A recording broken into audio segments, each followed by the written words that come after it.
నేపాల్ వరద విపత్తుపై బీజేపీ తెలంగాణ రాష్ట్ర అధ్యక్షుడు రామచంద్రరావు తీవ్ర దిగ్భ్రాంతి వ్యక్తం చేశారు.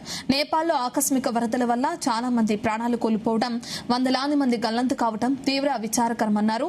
గల్లంతైన వారిలో 288 మంది భారతీయులు ఉండటం బాధాకరమని, వారి ఆచూకీ కనుగొనేందుకు కేంద్ర విదేశాంగ శాఖ అన్ని చర్యలు తీసుకుంటుందని స్పష్టం చేశారు.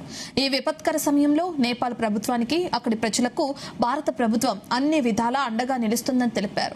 విపత్తు సమయంలో నేపాల్ భారత ప్రభుత్వం పూర్తి సహాయ సహకారాలు అందిస్తుందని, బాధితులను అన్ని విధాలా ఆదుకుంటామని బీజేపీ చీఫ్ రామచంద్రరావు భరోసా ఇచ్చారు. విలాపాన్ని మనం చూసాము. అక్కడ ఏ విధంగా నేపాల్లో గ్లేషియర్ పగిలి అక్కడ వచ్చినటువంటి ఒక ఉపంగం, దాని ద్వారా చాలా మంది చనిపోవడం జరిగింది.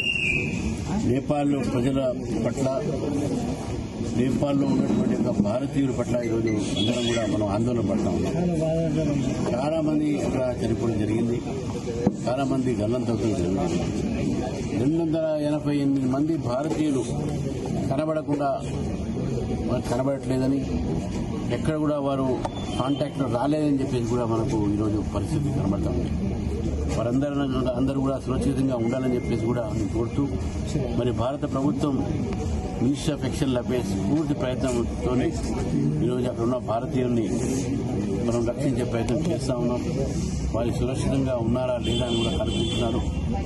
ఈ సందర్భంగా చనిపోయిన వారి పట్ల మా సంతాపాన్ని తెలుపుతూ, నేపాల్ ప్రభుత్వాన్ని కూడా భారత ప్రభుత్వం అండగా ఉందని చెప్పేసి కూడా ముందే చెప్పడం జరిగింది. కాబట్టి నేపాల్ ప్రజలకు ఈ సందర్భంగా భారతీయ జనతా పార్టీ తరఫు నుంచి మా సంతాపాన్ని కల్పిస్తూ, వారి ప్రజలు అయితే చనిపోయారు అక్కడ, దాంతోపాటు వారి